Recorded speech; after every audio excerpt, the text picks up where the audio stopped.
What is up, YouTube, and welcome again to another episode of Behind the Wall presented by Perky Jerky. I am Pro Bowl 43, as always, alongside my teammates Kane Jr. 88 and Thermite 917. It is episode number 85 and the final race of the year with the Homestead Championship finale, the Ford EcoBoost 200, 300, and the big one of them all, the Cup Series 400 miler. And with the race recap, the final one of the year, Kane, take it away. Thank you, Tyler. Well, we had, once again, some drama before the race even started. A parachuter managed to get caught in the catch fence. How in the hell does that happen? And if that's not bad enough, during the pace laps, Regan Smith drops oil on the track, and NASCAR forces him to pit road to fix the problem, and it delays the start of the race. So he already had last place locked up before the race even started. So anyways, Dimmy Dumbass Hamlin starts on the pole, with Dickface Kyle Busch being the highest starting of the Championship 4 drivers, starting in second. Kevin Harvick was the lowest starting of the Championship 4, where he started in 12th, but it only took him 21 laps to crack into the top 5, and all 4 title contenders are now in the top 5 at this point. And then lap 36, Kyle Larson is the first of the leaders to hit pit road for fresh rubber, hoping to gain an advantage. Pretty soon everybody hits pit road, and it is a frenzy. Martin Truex Jr. stays out an extra 2 laps while the other 3 title contenders all pit. And Kevin Harvick ends up passing championship leader Kyle Busch on pit road and is now the front runner among the title contenders. After NBC decided to go to commercial, Harvick ended up passing Hamlin for the race lead, and he held on the rest of the way to take stage 1, with all 4 title contenders still finishing inside of the top 5. Everybody pitted under the stage caution, and Harvick continued to hold on to the lead until the following restart, where he ended up losing the lead to Kyle Larson, and Joey Logano also got by Harvick to take the lead in the title fight. Logano was not done there. He ended up passing Larson for the race lead on lap 91, but Larson passed him back on lap 105. Which brings us to lap 119. Kyle Larson surrendered the race lead to hit pit road, bringing all the other leaders with him, including the 4 title guys. And then lap 140, the first caution for an incident the entire race weekend. This caution was for debris on the front stretch after Eric Jones made contact with the wall. Everybody takes the opportunity to pit for new tires and fuel, and Kyle Larson holds on to the race lead. Kevin Harvick took the lead back from Larson a couple of laps after the restart. But with a last lap pass of Harvick going down the back straightaway, Kyle Larson grabs the stage 2 win in a side-by-side finish with Harvick. But Joey Logano would end up gaining the lead during the stage caution on pit road, and the 4 title contenders are all 1st through 4th for the ensuing restart, where Kevin Harvick regained the lead with Logano 2nd and Truex 3rd. Larson moves past Kyle Busch for 4th, but Logano then retains the lead the next lap, bringing Truex with him into 2nd.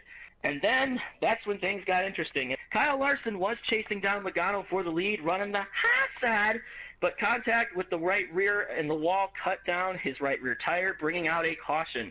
Everybody comes to pit road for what possibly could be the final stops of the race. Joey Logano would hold the lead in the race off. And on the restart, Logano and Truex made slight contact, but on lap 219, MTJ takes the lead from Logano, and we have ourselves a race, folks. As on lap 230, the leaders begin to hit pit road for the final time all season, and Kevin Harvick is the first of the title contenders to hit, followed by race leader Truex and Logano, with Kyle Busch staying out to try to stretch his fuel and hope for a caution. And then on pit road, Logano beats Truex out by a ton after the 78 team had the jack fall down on the stop, but Kevin Harvick passes them both on the track, and the battle is on. And then it happened. Lap 248, Daniel Suarez and Brad Keselowski were running 4 wide in turn 1. Brad got loose, hit Suarez, sent the 19 spinning, and that was the caution that Kyle Busch needed to pit, get fuel and tires, and with the advantage of the number 1 pit stall, thanks, Joe, Kyle is first off. Oh my God. And then on the ensuing restart with 15 laps to go, Truex surges ahead of Kyle Busch on the inside, grabs the lead. Logano also goes around Kyle the very next lap, moves into 2nd, And then 12 laps to go. The final lead change of the night. Logano grabs the lead on the outside from Martin Truex, and he holds on to grab the win. And Joey fucking Logano, yep, Mr. Squinty douchey-eyed son of a bitch, is your 2018 Monster Energy Cup Series champion. So Logano won, Martin Truex Jr. was second, Kevin Harvick third, Kyle Busch finished fourth. That's right, the 4 championship contenders all finished first through fourth for the first time ever in the elimination era. Brad Keselowski was fifth, with Matt Kenseth coming home in sixth. Chase Elliott, Clint Bowyer, Eric Almirola, and Kurt Busch rounding out the top 10. So, gentlemen, the championship has been decided, and unfortunately it's not exactly who we wanted. Let's hear your race ratings. Thermite, we will start with you. What is your rating? It's kind of tough to decide. I am going to give it a 7 out of 10. The racing was pretty good. I mean, it's Homestead. The multiple grooves were in use. Guys were going every which way. It was awesome seeing Larson fly around the top, and some guys were making the bottom work. Yeah, it sucks that Logano was the one that got it and not Truex, but I'm still happy for him. You know, it's his first championship. Every race this weekend had a first-time champion, so it was still a pretty good story. That being said, with the championship 4, they were all 1 through 4 for a lot of the race as well. So, I mean, it brought the drama that NASCAR was hoping for. Maybe not quite the attrition or cautions and stuff like we saw with Carl Edwards in 2016. Don't make me bring that up again, or I'll start hyperventilating. You need a crying towel, Nick? It's a sensitive subject, man. But back to 2018, I mean, there was really nothing that bad about the race. It was kind of annoying when that last caution came out. We were almost starting to think that Richmond race with Clint Bowyer in the itchy arm, but fortunately, I think it was legit. So it was just nice to see 3 clean races across the board to end out the season. So 7 from me. Tyler. Yeah, I'll give it a 7 too. I was thinking maybe it'd go higher, maybe lower. 7 seems fair for this. It was a very straightforward race, as we kind of seen all weekend long. The championship drama was certainly there. It looked like it was going to be like an insane fight there at the end, and it just kind of got all the air sucked out of it once Joey Logano just went storming past Martin Truex Jr., and then we kind of knew, okay, that's it. Like you said, with the caution coming out, that was extremely unfortunate. I think that the race for the win and the championship, obviously, would have been even better had that yellow never come out. It's just funny how racing works like that. Unfortunately, we just didn't get to see the best possible result, and Joey Logano just was simply too strong on the short run, whereas Martin Truex Jr. was better on the long run, and the short run was what we got. And the guy who was the best in that circumstance got the win and the title, so that's as nice as I can be about it. I'm just going to put this race in the books and be done with it. Kane, what's your rating? I am going to agree with the both of you and give it a 7. Cue Monica, please. 7. 7. 7. 7. 7. 7. 7. 7.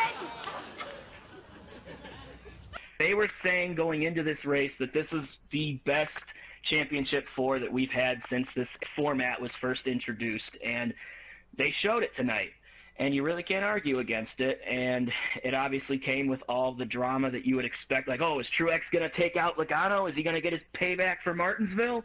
Well, he came close numerous times. We thought he was going to do it then, but he decided to race him clean, and Logano decided to race him clean back. So otherwise, it was pretty much a straightforward race. Definitely was not the worst championship race at Homestead, but I wouldn't automatically call it the best either, even though the 4 guys fighting for the title definitely gave their best. And that's all I got to say about that. Yeah. That does it. See ya, Homestead.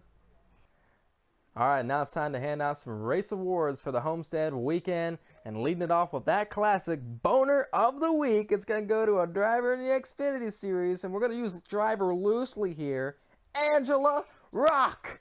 Yeah, formerly Angela Cope. We know the story. We've seen her a couple times last year, backing into the wall. So I wonder that wasn't the case here this weekend, and she really didn't do anything other than just be slow and in the way. As you see from this tweet here, teams were very concerned with her extremely slow pace, and then they were delighted once she finally got off the racetrack.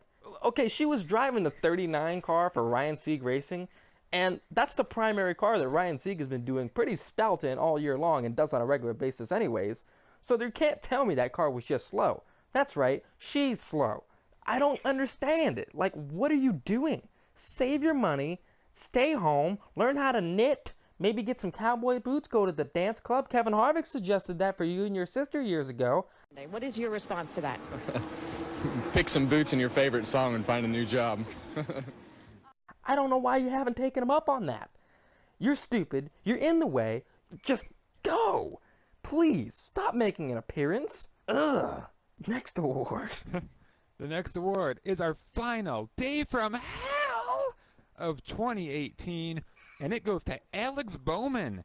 Man, he nearly had to sit out the race due to being sick. I don't know if he had a stomach bug or just being sick of driving the 88 car for Hendrick this year, because it's just been a hell of a season. And he ran about how we expected, not well, and he blew a tire in stage 3 to make things worse, and he ended up finishing 29th, 4 laps down. I can't say I'm surprised by anything. Congratulations on another mediocre run. Next award.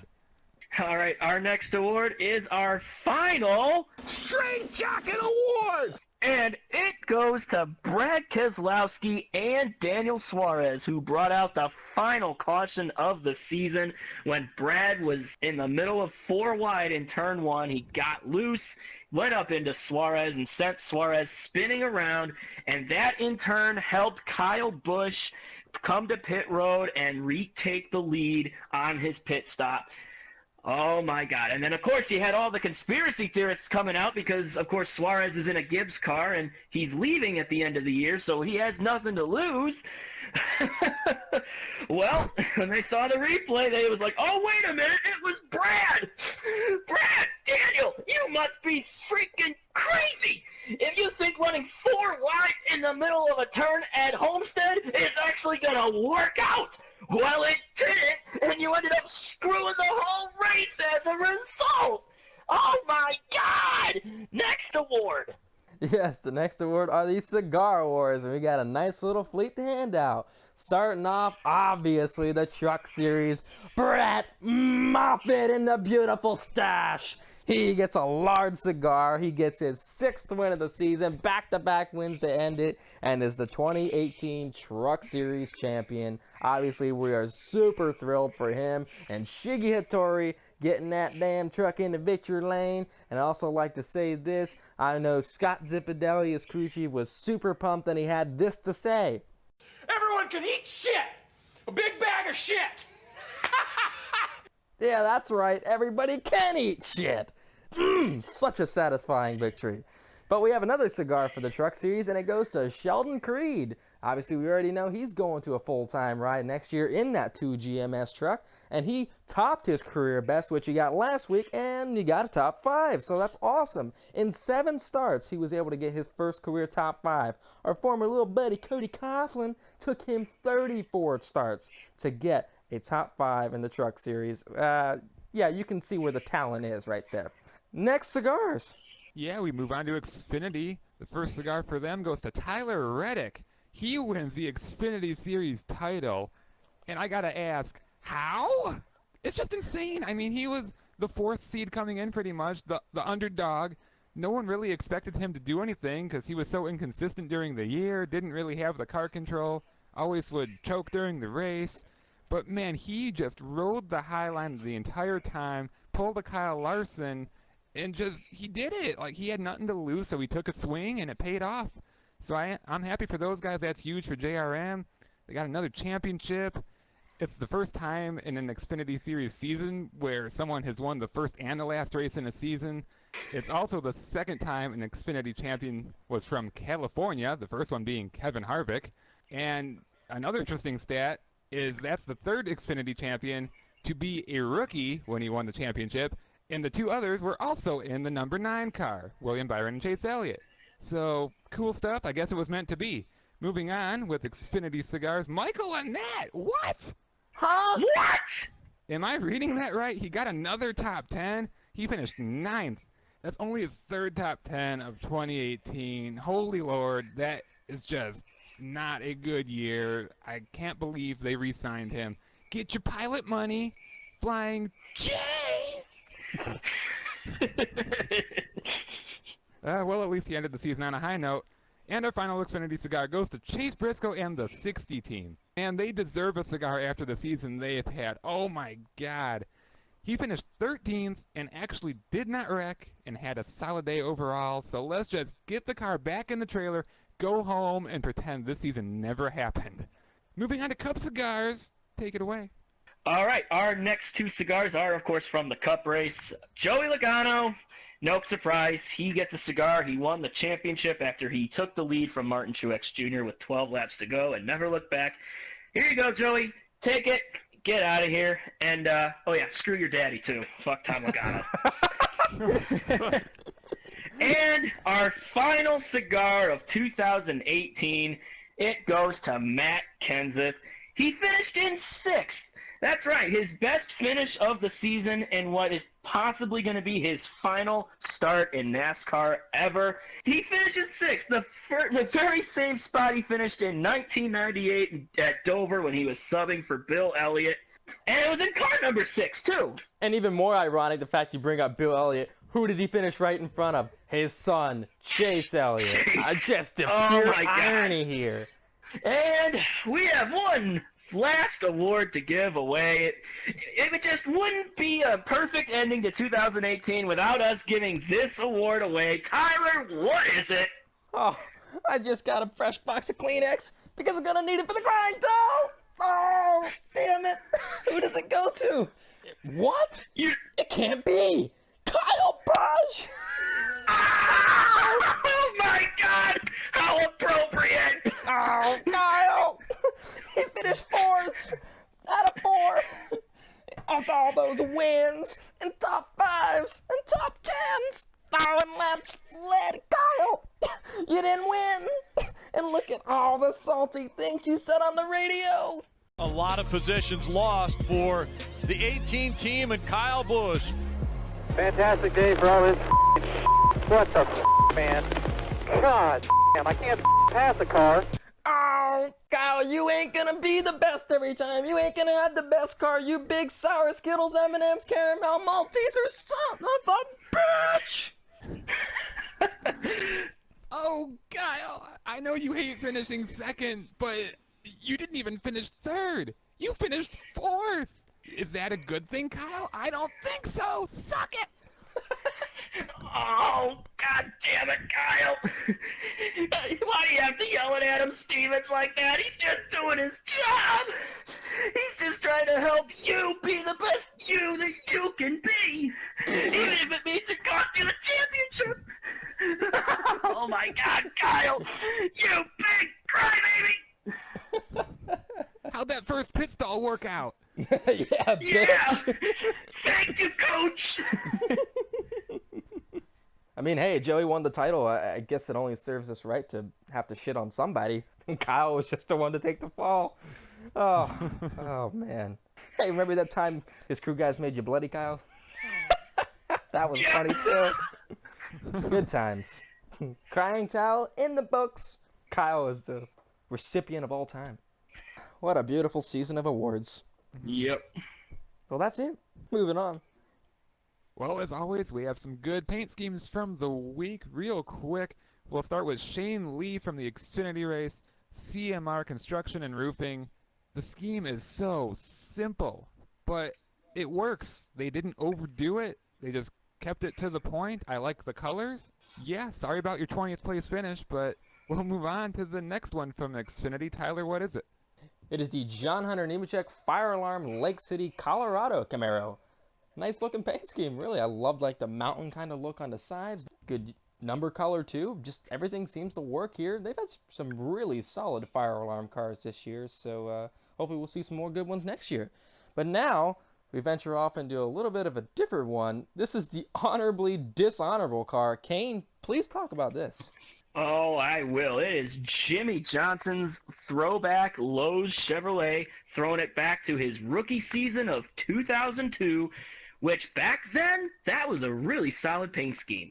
But it just does not work very good on the current car. Well, first of all, the blue on the sides, it goes way past the number, which it did not do that at all on the original car. And then, of course, fucking Brennan Droppo had to go and mess with the damn 8-pillar spike. Oh, my God. And then the silver stripe along the bottom extended all the way across the rear bumper. Well, this one, it just abruptly ends at the bumper, and the whole bumper is painted blue. I know Hendrick's been doing that all season for some reason. I don't know why, but it just does not look good on this car. And if that's not bad enough, you got the damn Snapchat logo in the contingency area, which all the Cup cars ran that this weekend, and it looked like ass. Oh, God. I mean, otherwise, the shade of blue that they used is about the only thing right about this car. It looked amazing under the lights. It's not like overly accurate. That's the problem with it. But it does get style points for the fact that it still does look good, and you feel like it's got the nostalgia there. It does. It's just it's not as good as it should have been. Right, yeah. I mean, it's like Kenseth's from last year. It looks good at a glance, but when you pick it apart, then there's a lot of problems with it. Yes, Kenseth that's a good example. Something about it just didn't work out. Which brings us to our worst paint scheme of the week. It comes from the Xfinity Series. Nick, what is it? Christopher Bell's Transformers Camry. Okay, I don't like it. And here's why. It reminds me of like a recycled DeWalt scheme. Like they just had it hanging up in the shop, and then like 5 seconds before the race, they're like, oh man, we need something that has yellow and black on it, quick. And then they're like, oh, gotcha, man, here you go. And it just doesn't work. It doesn't fit the sponsor at all. It confuses me because I almost think it's like an Eric Jones scheme, but that's on the Cup side with his DeWalt car. They just don't really have any direction with this paint scheme. It's weird. Like I don't even really like how it has the little pointy thing by the headlights. And look at the B-pillar. Why is that yellow and not black? The only remotely decent looking thing is near the rear where they actually have the picture of the Transformers guy. I'm not familiar with it, so we'll just call him Bob. So Bob the Transformer just chilling back there like, hey, why isn't the rest of this car good? So it sucks. I don't get it. They could have done so much better. And the worst part of it all is the side skirt. Why did they feel the need to put text on the side skirt? Nothing belongs there. Stop it! There were a lot of good Transformers cars over the years. Jeff Gordon's especially. And there were some others as well. Like, this is easily the worst one. Given how Transformers is, it's not meant for basic paint schemes. It's an action movie or film, whatever you want to do. And it's just, oh my God, it sucks! That it does. Oh, boy. Well, hey, before we get off of the worst paint schemes of the week, why don't we take a friendly little stroll at some of the goddamn Snapchat logos? Damn it! Oh my God! All right, for the final time in 2018, it's time to recap the fantasy results and picks from Homestead. Damani is actually your winner. He picked Brad Keselowski, who got in 5th, who got 34 points, which wasn't the most points scored, but since he picked the champion of Joey Logano, he gets that 10 bonus points that puts him over top, giving him 44 for the week. So he rounds out the year with a victory. Kane, he picked Kyle Larson, who finished 13th and got a total of 43 points. His champion of Martin Truex Jr. got 2nd. Nick picked Denny Hamlin, who finished 12th, getting 33 points. His championship pick of Harvick finished in 3rd.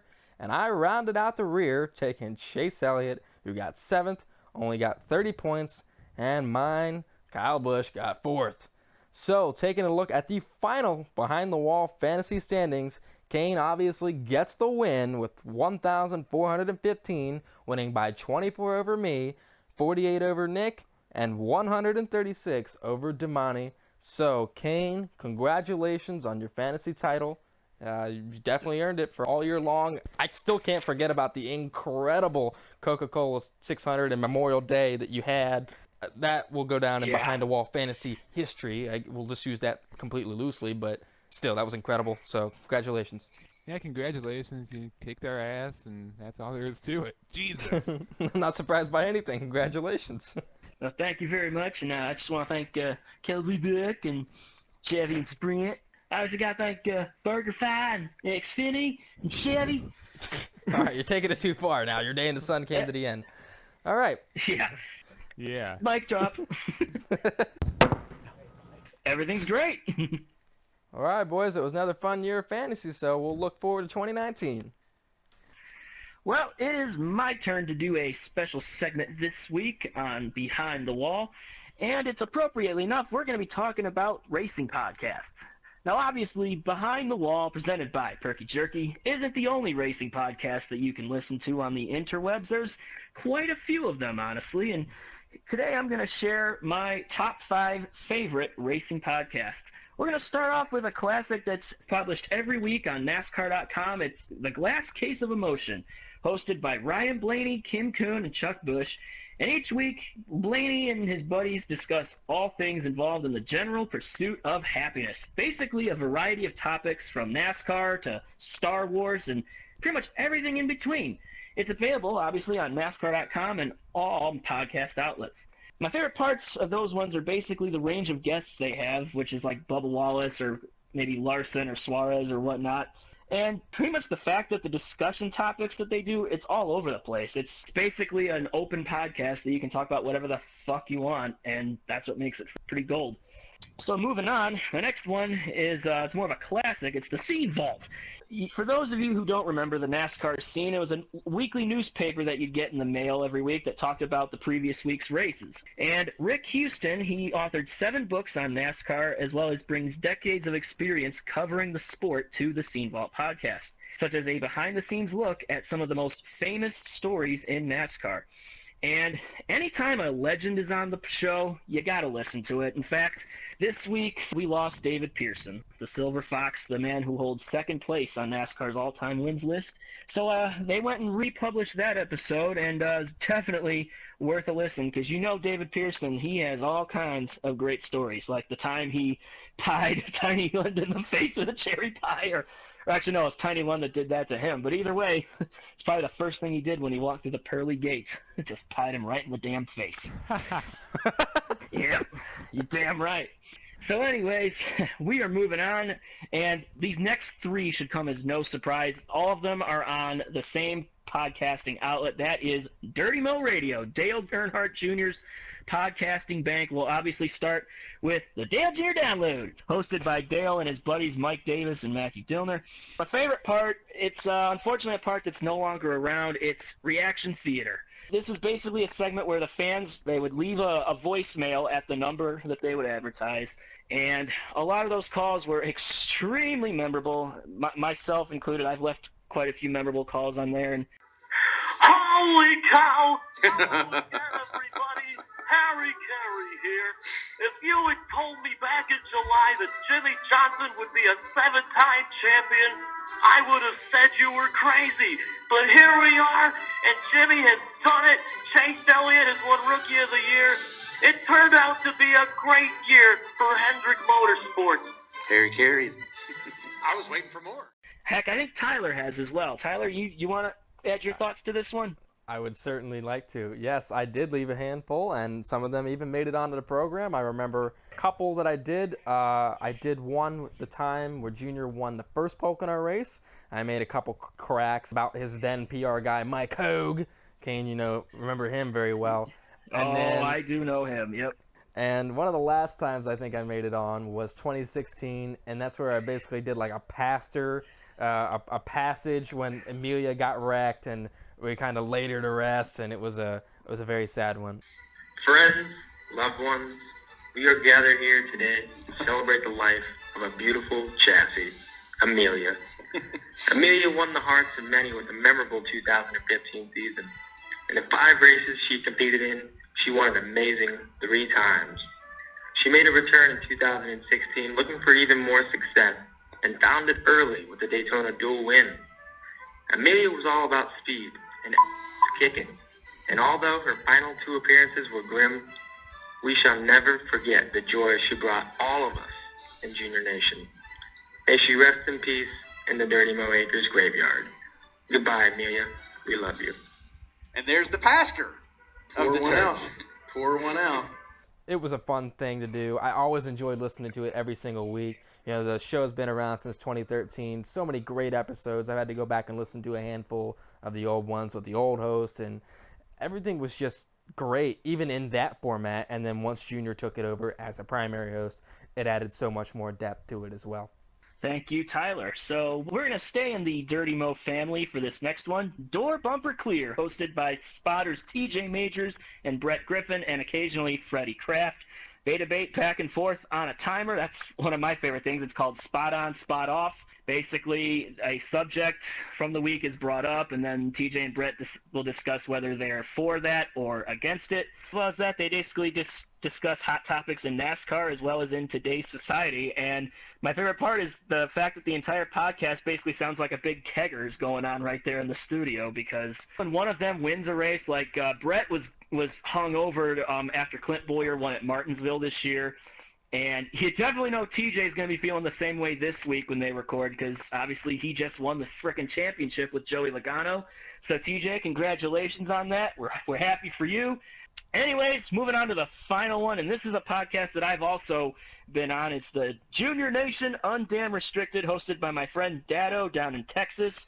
It's basically a podcast of the fans, by the fans, for the fans, according to Dirty Mo Radio. It's no holds barred, anything is said, and anything goes. So no filters whatsoever, no censors. You can swear, you can drop as many F-bombs as you want about Kyle Busch on there. It's fucking wonderful. And then obviously I was on there recently for their playoffs preview this year, imitating Macho Man Randy Savage. Oh yeah! Who's your 2018 Monster Energy Sprint, not Monster Energy Cup champion? Who is it? Well, I know Mark Mizzou-Steele's going to love to hear this, but I got to go with Kevin Harvick. The guy's been dominant all season, and I think he brings home that second championship this season in 2018. Oh, yeah! Sucks to Now suck, that I'm thinking about it. Yeah. Well, I'm glad you could bring some perspective on the podcasts that are all around. It's honestly a very saturated market, and that's probably the reason why we don't have any views for shit. People would rather listen to actual podcasts instead of one for the fans, which there's plenty of those out there too on YouTube and whatnot, and just there's so much out there these days, really. I'd also like to bring up a episode that Dale Jr. was in with the Joe Rogan Experience podcast. That was a fantastic episode, a very popular podcast on YouTube, but shit, you don't need to hear that from us. But yeah, it was nice looking back. Obviously, I listen to the Dale Jr. Download every week, and well, you're a podcasting guy, Kane. You listen to them all, damn it. That's why you did this. Yeah, right. Nick doesn't listen to podcasts, so he sucks, but Behind the Wall is my favorite podcast. But I mean, yeah, this is a good segment for me though, because it opens my eyes on what else is out there. So it's always nice to listen to the fans' opinions and what guys in the business have to say. So I mean, the more discussion, the better. So I'm all for it. Absolutely. Okay, we'll move on now. Okay, now the last part of the show is going to be our topic segment. Well, this doesn't come up very often through the show and really hasn't all year long. And it just makes most sense to do it now in the ending part of it, since the season is now over, and just simply it's on the final thoughts of the 2018 NASCAR season. Whatever you want to say, I'll just go ahead and just kind of get the ball rolling. As far as the champions go, super surprised with everything that we've seen. I can't believe it. Brett Moffitt, Tyler Reddick, and Joe Logano are the champions, the last one making me extremely nauseated to say, but it is now the fact. If you had said that at the beginning of the year, I probably would have laughed. Even with the Brett Moffitt one, I certainly wouldn't have seen the Hattori team coming out with the truck champion. And even through the mid part of the season and getting into the playoffs, I didn't see any of these guys winning. This season is one of the weirdest that I have ever watched. It's the first season without my all-time favorite driver racing, just the mind twist for myself as a fan, but then everything that we've seen, it's just like been such a mind-blowing experience in good and bad ways. We saw a lot of predictability in the early part of the season, and then you saw the insane shift in the second half once NBC coverage rolled around. All those insane finishes and good races, and just so much seemed to happen. And yet we come down to Homestead and everything that we think is going to happen doesn't happen. I can't say it anymore. My mind is blown, damn it. Yeah, I mean, when the season first started, I almost felt burned out as a fan. Like I was just going through the motions. We were watching the races, and then they were done. We would talk about them and then move on. But then you get to Chicagoland, where me and Kane went to the race, and it was insane. And then, like, that started an entire swing of momentum in the season, and we saw a lot of excitement. And I really enjoyed the second half. I'm going to miss it. Like, I'm looking forward to 19. I'm cautiously optimistic about the new package. But most importantly, I mean, I'm going to miss this season with the horsepower and the action that we saw. And like Tyler said, with Homestead and the champions we saw, like, it just totally went in a different direction than what we thought was going to happen. But yet, with the format, I mean, they still earned it. And I'm happy that the guys that won. I mean, you can't go back now. They're all deserving champions in their own ways. And we move on. So I'm pretty satisfied overall. Ups and downs, that's how it goes. That's racing. Kane, what are your thoughts? You know, it really is crazy because basically in the early part of the season you thought, oh, it's going to be Kevin Harvick or Kyle Busch that's going to win the championship. But then, oh no, wait, Martin Truex Jr.'s want to make a statement for himself. So now we got the big three, and then none of them win the championship. I mean, they've dominated the whole season. They've won 20 of the 36 races. They all make the Final Four at Homestead, and none of them win it. It just, like Tyler said, it's just such a weird-ass season, especially considering Joey Logano, who literally only won 3 races this year, is our champion. And then, if that's not crazy enough, the same thing in Xfinity. I mean, hell, the very beginning of the year, everyone had Christopher Bell penciled in as their pick to win the championship. And then you had Justin Allgaier come along and win a bunch of races, so you thought, oh, he's the favorite. You know, he's the regular season champion. And then, out of nowhere, Allgaier doesn't make it. Bell just barely makes it by winning Phoenix, but then he's barely even a factor at Homestead. And obviously that's the whole idea of this points format, is it all comes down to this one weekend, because once again, the guys that you did not expect to win the championship went out and did just that. It was a season for the underdogs, I guess. But yeah, plenty happened this year in 2018, and who knows what we'll see next year. So this is it. We'll round out the episode properly. So for Damani HD, he lost a fantasy title by quite a lot. For Kane Jr. 88, born a rambling man, always a rambling man. For Thermite 917, he spills marinara whenever he pleases. And for myself, Pro Bowl 43, another season in the books. And we're certainly looking forward to our Behind the Wall Awards banquet. That's going to be a lot of fun. So boys, make sure you have your suits pressed and cleaned and all dandy. And dress up, look nice. Make sure the snacks are prepped in the break room. And it should be a hell of an episode. So we will see you then. This has been Behind the Wall. You've been Behind the Wall. And thank you for listening.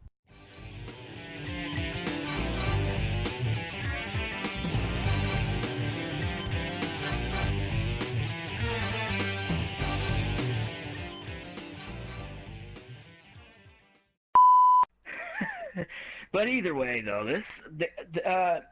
the reporters like Jeff Gluck and everybody. All right, now it's time to hand out some awards for the Homestead Race Weekend, the final ones of the year. So, that was a loud sigh. I don't remember sighing, but okay. Well, something happened. There was a noise. I didn't like it. Kane. It was Kane, definitely. Let's all assume it was Kane. Whatever. It was definitely Kane.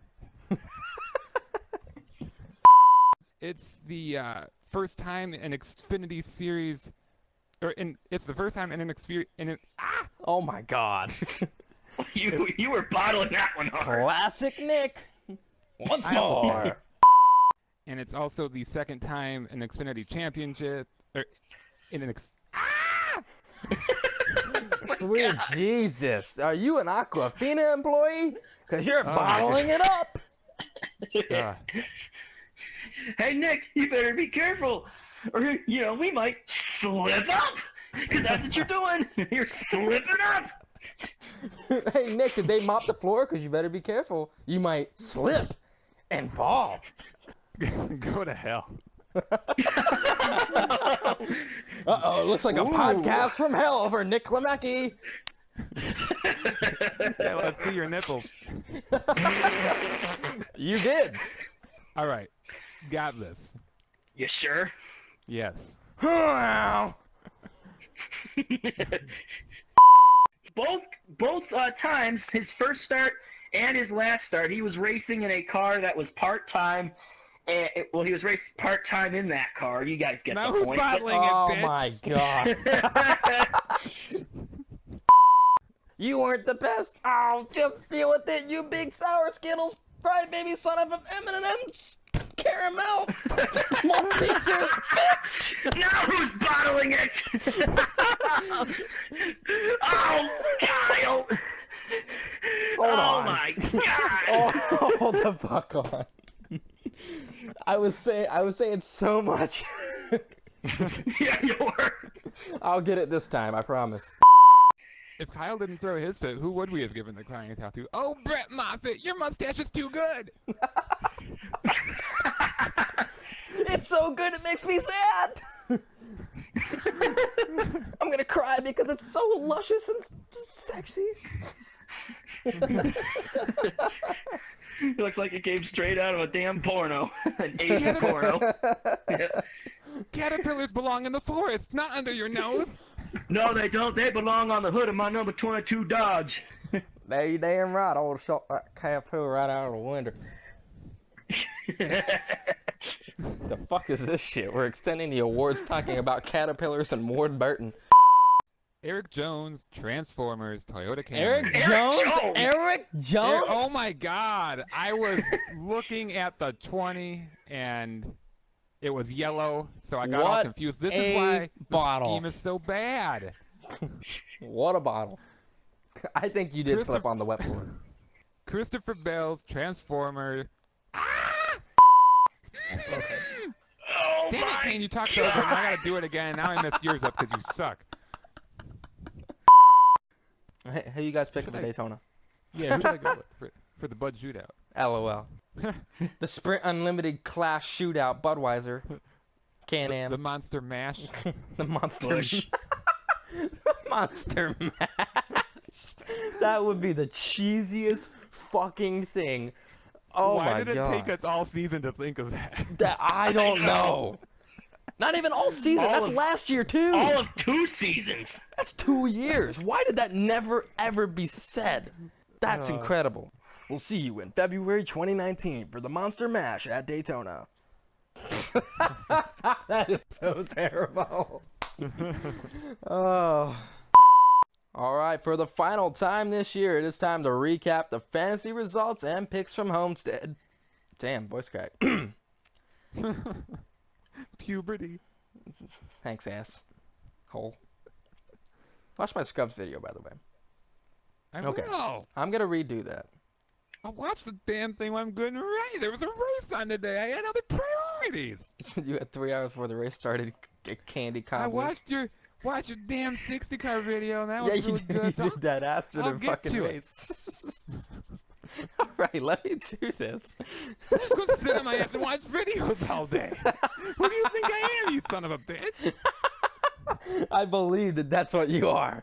You're sitting there watching. Listen, I had to stare at your nipples during Kane's recap. Oh, God. If you're gonna pull this shit, take it outside. I'll see you outside with the marinara. Oh, my God. Kane's just like, I don't know what the fuck's going on.